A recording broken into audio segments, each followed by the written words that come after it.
오늘 같이 은혜 받을 말씀은 사도행전 14장 8절부터 19절 말씀입니다. 저와 여러분들이 한 절씩 교독하겠습니다. 루스드라에 발을 쓰지 못하는 한 사람이 앉아 있는데 나면서 걷지 못하게 되어 걸어본 적이 없는 자라.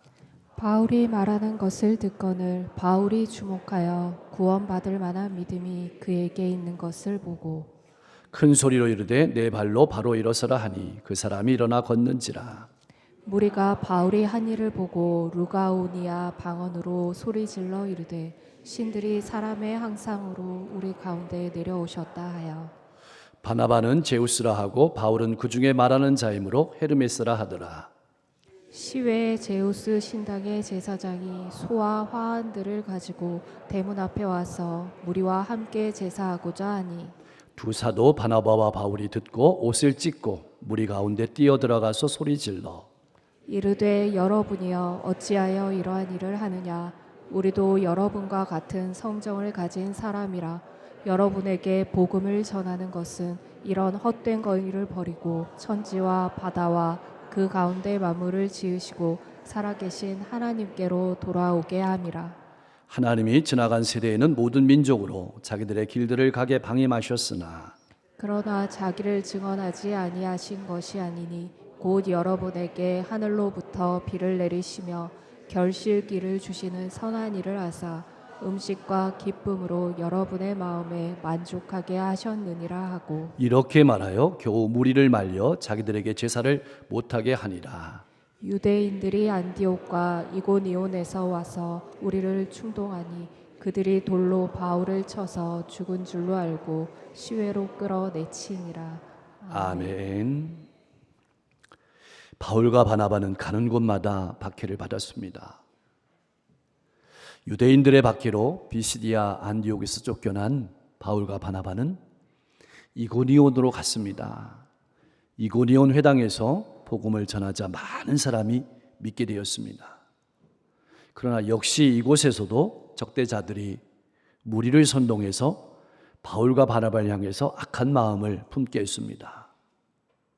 그런 어려운 환경 가운데서도 오랫동안 견디면서 복음을 전했습니다. 그리고 그때마다 주님께서는 바울과 바나바를 통해서 표적과 기사를 나타내 주시고 복음의 말씀을 힘있게 증거하게 하셨습니다. 그러자 그 도시에 많은 사람이 복음을 따르게 되었는데 뿐만 아니라 적대하는 자들도 더 많이 생기게 되었습니다. 복음을 적대하는 자들이 바울과 바나바 일행을 죽이려고 하자 바울과 바나바는 위기를 모면하기 위해서 다른 곳으로 피신할 수밖에 없었습니다. 그들은 그 도성에서 도망해 나와서 루가오니아에 속한 두 지방 루스드라와 더베와 인근 지역으로 가서 또 복음을 전했습니다. 복음을 소유하고 있는 바울과 바나바는 거기서도 복음을 전하는 일을 멈추지 않았습니다. 열심히 복음을 전했습니다. 사랑하는 성도 여러분, 나는 내가 복음을 가지고 있는 복음을 맡은 자라는 사실을 알고 있습니까? 나는 복음을 전하며 복음을 나타내며 복음을 살아내고 있습니까? 사랑하는 성도 여러분, 우리가 여기서 중요하게 생각해 봐야 될 점이 하나가 있습니다. 바로 복음의 생명력입니다. 바울과 바나바는 가는 곳마다 핍박을 받았습니다. 견뎌내야 했습니다. 피신했습니다. 도망했습니다. 쫓겨났습니다. 그 외에도 이루 말할 수 없는 고난을 수도 없이 겪었습니다.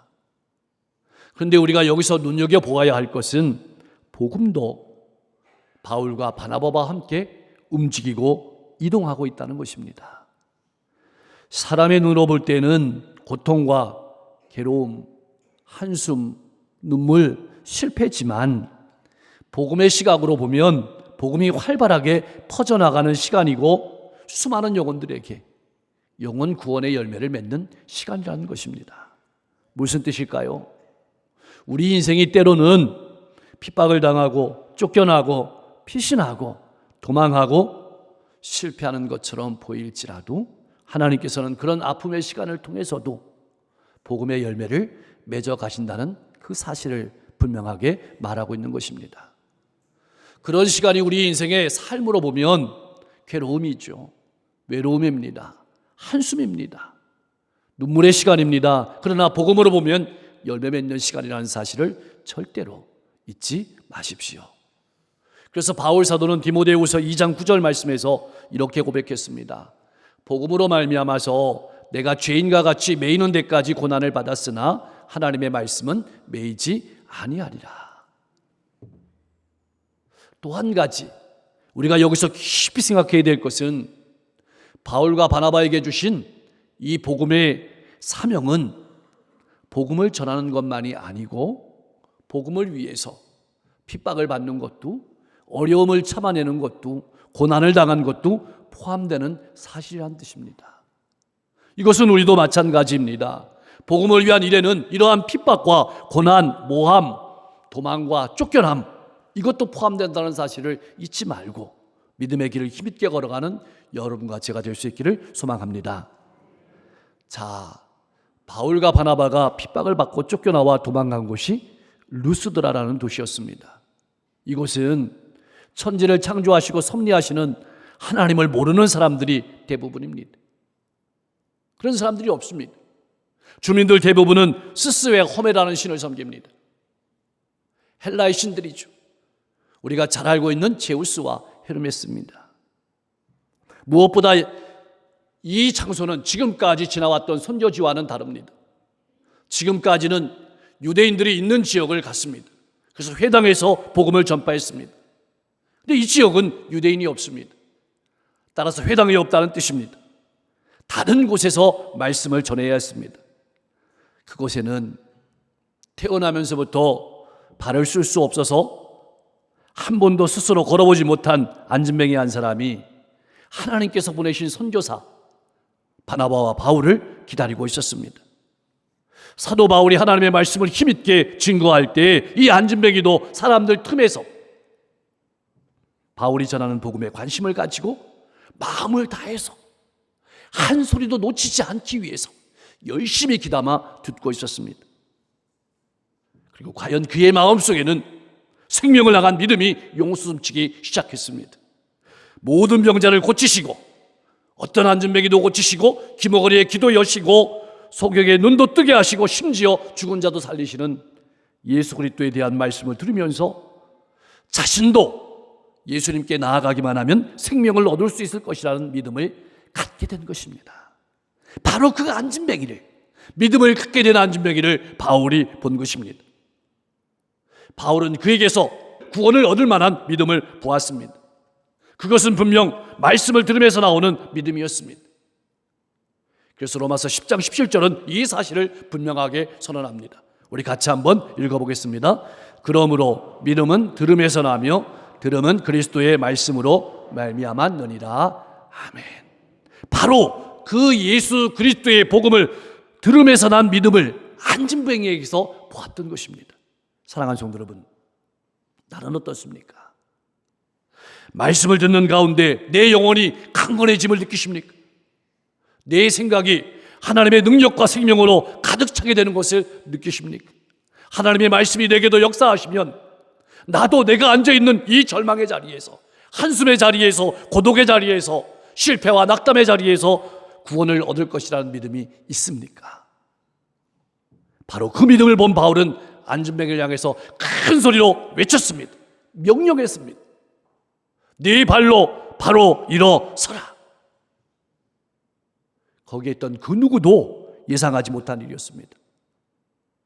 따라서 그 자리에 있던 모든 사람들은 의심 가득한 눈길로 이 안진뱅이를 바라보았습니다. 바로 그때 결코 일어날 수 없는 놀라운 기적이 그 자리에서 일어났습니다. 바울의 입에서 떨어진 명령을 들은 안진뱅이는 평생 앉았던 절망의 자리에서, 한숨의 자리에서, 낙담의 자리에서 벌떡 일어난 것입니다. 그리고 이리저리 걷기 시작했습니다. 사도행전 3장에 보면 이와 똑같은 기적이 나오게 됩니다.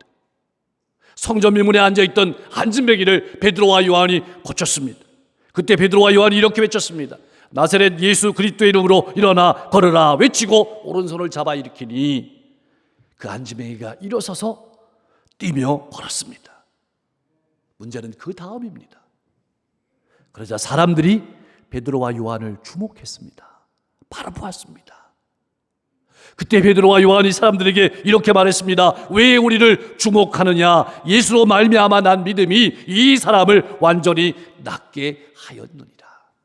예수로 말미암아 난 믿음이 이 사람을 완전히 낫게 하였느니라 라고 말하면서 사람들의 시선을 예수님께 돌렸습니다. 그런데 똑같은 사건 속에서 루스드라에 사는 사람들은 유대인들과는 달랐습니다. 무엇이 달랐을까요? 그들은 이 기적의 의미를 즉시로 해석했습니다. 11절 말씀입니다. 신들이 사람의 형상으로 우리 가운데 내려오셨다. 구체적으로 말하면 그들은 신들의 왕인 제우스가 바나바의 모습으로, 그리고 제우스의 아들이자 대변인인 헤르메스가 바울의 모습으로 내려왔다고 생각한 것입니다. 여러분, 이들이 이렇게 생각한 데는 그럴 만한 이유가 있습니다. 그 지역에는 전설이 있습니다. 어떤 전설이냐면 제우스와 헤르메스가 오늘날 사람의 모습으로 변장하고 이 인근 지역에 방문했습니다. 부르기아 산지를 방문했는데 사람들이 알아보지 못하고 냉대하고 거절했습니다. 한 초라한 오두막에 사는 늙은 농부 내외가 이들을 후히 대접했습니다. 그래서 신들은 이 농부 내외에게는 후한상을 내렸지만 냉대하고 거절한 사람들의 집은 홍수로 쓸어버렸다는 전설을 익히 알고 있었던 것입니다. 그래서 만일 신들이 그 지역을 다시 방문한다면 이전 사람들과 같은 운명을 맞지 않으려고 신들이 사람의 형상으로 우리 가운데 내려오셨다고 소리친 것입니다. 그러자 성문 밖에 있던 제우스 신당의 지상이 급히 황소와 화환들을 가지고 대문 앞에 와서 무리와 함께 바울과 바나바에게 제사를 드리려고 했던 것입니다. 소동은 걷잡을 수 없이 커져갔습니다. 그들은 신들이 사람의 형상으로 우리 가운데 내려오셨다고 신속하게 해석을 했지만 바울과 바나바가 전하는 복음과 진리에는 귀를 기울이지 않았습니다. 사랑하는 성도 여러분, 우리 신앙의 문제는 무엇일까요? 그렇습니다. 하나님의 말씀과 복음에는 관심하지 아니하고 내 인생과 내 주변에 일어나는 일들에 대해서 내 마음대로 해석하는 것입니다. 나는 어떻습니까?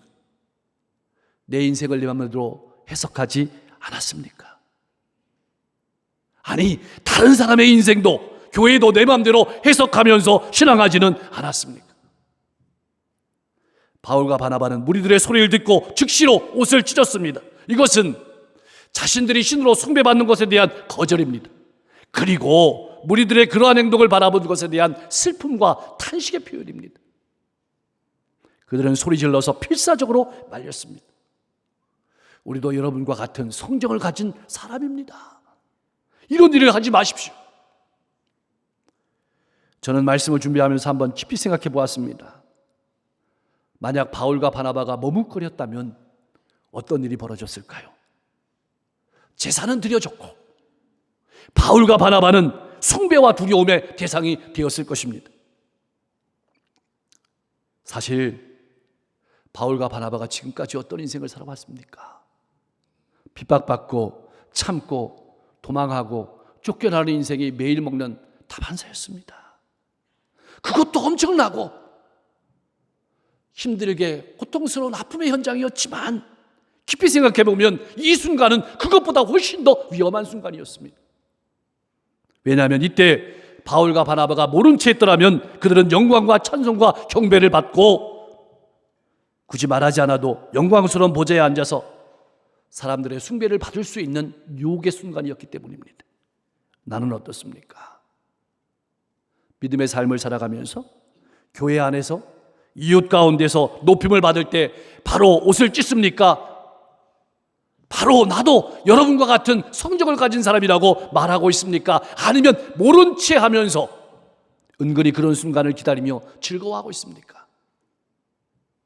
사랑하는 성도 여러분, 우리 신앙에는 참고 인내하고 핍박받는 아픔도 있지만 그거보다 훨씬 더 무섭고 위험한 것은 바로 하나님께 돌아가야 될 영광을 내가 가로채는 것임을 잊지 말아야 합니다. 신앙인들이 무너지는 것은 박해받고 고난받고 쫓겨날 때가 아니라 칭송받고 잘 될 때라는 사실을 절대로 잊지 마시고 믿음으로 겸손하게 내 자리를 지키며 살아가는 여러분과 제가 될 수 있기를 주님의 이름으로 간절히 축원합니다. 자, 이제 바울과 바나바는 자신들을 신으로 섬기려는 사람들을 막았습니다. 그리고 이제는 이런 헛된 일을 더 이상 하지 말라고, 천지와 바다와 그 가운데 모든 것을 지으시고 지금도 살아계신 하나님께로 돌아오라고 복음을 분명하게 전했습니다. 비록 지나간 시대에는 하나님께서 모든 민족으로 자기들의 길을 걸어가게 방임하셨습니다. 이 말은 하나님께서 이방인들이 예수 그리스도의 복음을 듣기 전까지는 그들의 사상과 관습, 행동 등을 용납하셨다는 뜻입니다. 그러나 이제 복음을 들었으니, 사도를 통해서 복음을 명백하게 전했으니 우상 숭배와 같은 허탄한 행위를 벗어버리고 하나님께로 돌아오라는 것입니다. 이제는 그러한 얘기를 더 이상 용납하지 아니하실 것이라고 무리를 겨우 말려서 그들로 하여금 제사를 지내지 못하게 했습니다. 잘못된 종교적 열정에 가득 찬 군중들의 행동을 억제하는 일은 매우 힘든 일이었습니다. 그러나 두 사도는 이방인의 입장에서 복음을 잘 연결함으로 말미암아서 그들의 잘못된 행동을 만류할 수 있었습니다. 바울은 성경을 인용하지 않았지만 그들의 삶에서 복음과 잘 연결시킴으로 말미암아서 복음을 전했던 것입니다. 우리는 어떻습니까?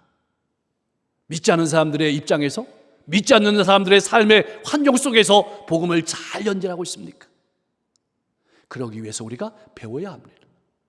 그러기 위해서 우리가 더욱더 공부해야 합니다. 알아야 합니다. 오늘 이 시대를 살아가는 우리 신앙인들의 본질적인 문제는 무엇일까요? 바로 하나님 한 분만으로 만족하지 못하는 것입니다. 예수님 한 분만으로 만족하지 못하는 것입니다. 예수를 구하는 것이 아니라 예수의 이름으로 성공을 구하고 출세를 구하고 물질을 구하고 다른 것을 구합니다. 물론 신앙생활을 처음 할 때는 그렇게 할 수 있습니다. 그러나 신앙의 길을 걸어가면서 핍박도 받고 억울한 것을 경험하고 외로운 것도 경험하면서 괴로움도 경험하면서 예수님을 인격적으로 만나고 하나님을 인격적으로 만나고 예수님이 누구신지 배우게 되고 하나님이 어떤 분이신지 알게 되면 우리도 복음을 위한 삶을 살아가게 될 것입니다. 복음을 소유한 자의 삶을 살아가게 될 것입니다. 바울과 바나바는 무리들과 우리들에게 이렇게 말하는 것입니다. 하나님이 어떤 분이신지 모르고 딴 데 가서 절하지 마십시오. 이런 말입니다. 다른 것들로 힘을 삼지 말고 다른 것으로 소원을 삼지 마십시오. 하나님을 아버지로 모시고 그의 뜻에 순종하며 그의 축복 속에 살아가십시오. 잘 먹고 잘 사는 인생으로 끝나지 마시고 천지를 만드시고 통치하시고 운행하시는 하나님의 자녀로 향기나는 삶을 살아가십시오. 그리고 복음을 소유하는 자로 복음을 전하는 자가 되십시오. 복음을 나타내는 자가 되십시오. 하나님 앞에 가서 은혜를 구하고 하나님께서 주시는 복을 받아 행복한 삶을 살아가십시오. 그렇게 말하는 것입니다. 여러분 어떠한 삶을 살아가시겠습니까? 사랑하는 성도 여러분, 그렇다면 바울과 바나바의 이야기는 이렇게 행복하게 끝이 났을까요? 아닙니다. 또 다른 고통이 찾아왔습니다. 극단적인 유대주의자들이 찾아와서 바울과 바나바를 루스드라까지 추격해왔습니다. 그들은 현지 사람들을 선동해서 바울과 바나바를 죽이도록 충동했습니다. 바울은 돌에 맞아서 죽임을 당했습니다. 그러나 하나님께서 다시 바울을 살려주셨습니다. 왜냐하면 아직 바울이 할 일이 남아있었기 때문입니다. 돌에 맞아 죽어가면서 바울의 심정이 어땠을까요? 자기가 예수 믿기 전에 돌 던진 사람이었거든요. 자기의 돌에 스데반 집사님이 맞아 죽었거든요. 스데반 집사님이 돌에 맞아 죽어가면서도 예수님을 바라보고 평안한 모습으로 걸어갔던 스데반 집사님을 떠올리지 않았을까요? 사실 이쯤 되면 매일 핍박당하고 참고 인내하고 쫓겨나고 도망가는 것이 밥 먹듯이 되고 또 이쯤 되면 복음 전하는 일을 그만둘 만도 한데 바울은 죽음에서 다시 일어났습니다. 그리고 그 지긋지긋한 성 안으로 또 들어갔습니다. 하룻밤을 지내고 몸을 추스렸습니다. 그리고 더베로 가서 복음을 전했습니다. 여러분, 우리도 복음을 소유한 자로 할 일이 남아있기 때문에 이 자리에 있는 것입니다. 건강하기 때문에 있는 게 아닙니다. 몸을 추스려서 복음을 들고 다시 가정과 일터와 이웃으로 나아가십시오. 참 궁금합니다. 이런 일이 있었음에도, 기적도 있고 복음도 전했음에도 불구하고 분명 루스드라에 믿는 사람이 있었다는 성경의 기록이 없습니다. 그러나 바울이 다른 것을 전도하고 다시 루스드라에 돌아왔을 때, 루스드라에 들렸을 때 그곳에는 바울을 도와서 놀라운 복음의 역사를 이룬 동역자인 디모데를 비롯한 신자들이 있었다고 사도행전 16장은 전하고 있습니다. 그렇습니다. 사랑하는 성도 여러분, 복음의 열매가 당장 우리 눈앞에 보이지 않을 수 있습니다. 그러나 하나님께서 분명하게 일하십니다. 열매는 하나님께 맡기고 우리는 복음을 소유한 자로서 핍박과 고난이 있더라도 복음을 전하며 복음을 나타내며 복음을 살아가는 행복한 신앙인으로 가정과 일터와 이웃 가운데서 살아가실 수 있기를 주님의 이름으로 간절히 축원합니다. 기도하겠습니다. 나는 복음을 소유한 신앙임을 분명히 알고 복음을 전하고 복음을 나타내는 삶을 살아가게 하여 주시옵소서. 사람의 눈으로 내 인생을 판단하지 않게 하시고 복음의 눈으로, 하나님이 바라보시는 눈으로 내 고통과 아픔을 통해서 하나님께서 놀라운 열매를 맺으실 것을 바라보면서 힘내서 살아가게 하여 주시옵소서. 믿음은 들음에서 난다는 분명한 진리의 말씀을 붙잡고 말씀을 읽고 듣는 자리를 사모하게 하시고 내 인생이나 다른 사람의 인생을 내가 해석하지 않고 하나님의 말씀을 붙잡고 내 자리를 묵묵히 지키며 살아가는 신앙인 되게 하옵소서. 복음을 전할 때 듣는 사람의 삶으로부터 성경과 복음을 잘 연결할 수 있는 지혜를 우리에게 주옵소서. 어려움과 고난을 통해서 더 크신 하나님과 예수님을 인격적으로 만나게 하시고 따라가는 삶이 되게 하옵소서. 우리의 신앙의 길과 여정 앞에 당장 눈앞에 열매가 보이지 않는다 할지라도 실망하지 아니하고 복음을 소유한 자로 복음을 전하며 나타나며 살아가는 행복한 신앙인 되게 하여 주시옵소서. 새로운 9월의 하늘을 열어주시니 감사합니다. 아버지 하나님, 오곡백과가 열매 맺는 계절입니다. 우리 성도들의 삶도 풍성한 열매가 가득하게 하실 때 보이는 보이지 않는 열매들로 풍성하게 하옵소서. 특별히 가정이 화목하게 하시고 가정이 행복하게 하시고 가정이 천국을 이루게 하옵소서. 직장과 사업장을 든든하게 세워주실 뿐만 아니라 공부하는 우리 자녀들 새로운 학기를 맞이했습니다. 지혜와 명철을 더하여 주셔서 잘 배우고 익힌 것들이 하나님의 영광을 위해서 크게 쓰임받을 수 있도록 축복해 주옵소서. 오늘도 병석에서 신음하고 고통하고 아파하는 성도들이 있습니까? 하나님께서 아픔의 자리 가운데, 고통의 자리 가운데, 한숨의 자리 가운데 찾아가 주셔서 만지시고 고치시고 세워 주시옵소서. 우리 주변에 어려움 당한 많은 이웃들이 있습니다. 소년 소녀 가장들, 독거노인들, 실향민들, 노숙자들, 또 수감자들, 아버지 하나님, 우리 주변의 많은 영혼들을 바라볼 때 눈으로만 바라보는 것이 아니라 사랑하며 섬기며 나아갈 수 있도록 역사해 주옵소서. 오늘 오후에는 기독교연합회 또 주관으로 구원데이, 태신자, 초청 또 모든 집회가 있습니다. 하나님 풍성한 열매로 가져갈 수 있도록 역사해 주시고 이 땅에 300여 교회, 이 나라의 6만 교회가 교회의 사명을 잘 감당하면서 복음의 본질을 잊지 않고 복음을 맡은 자로서 복된 삶을 살아갈 수 있도록 역사해 주옵소서. 하나님, 세계 곳곳에 전쟁과 기근과 재해로 고통당하고 있습니다. 하나님, 전쟁 가운데서 기근과 재해 가운데서 구원해 주시고 아버지 하나님, 이 땅의 모든 인류들이 하나님을 알고 하나님 안에서 서로 화합하며 살아갈 수 있도록 역사해 주시옵소서. 오늘도 복음 안에서 복음을 들고 걸어가시는 선교사님들의 발걸음을 힘있게 하시고 저들이 가는 곳마다 수많은 영혼들이 주님께 돌아올 수 있도록 축복해 주시옵소서. 예수 그리스도의 이름으로 간절히 기도하옵나이다.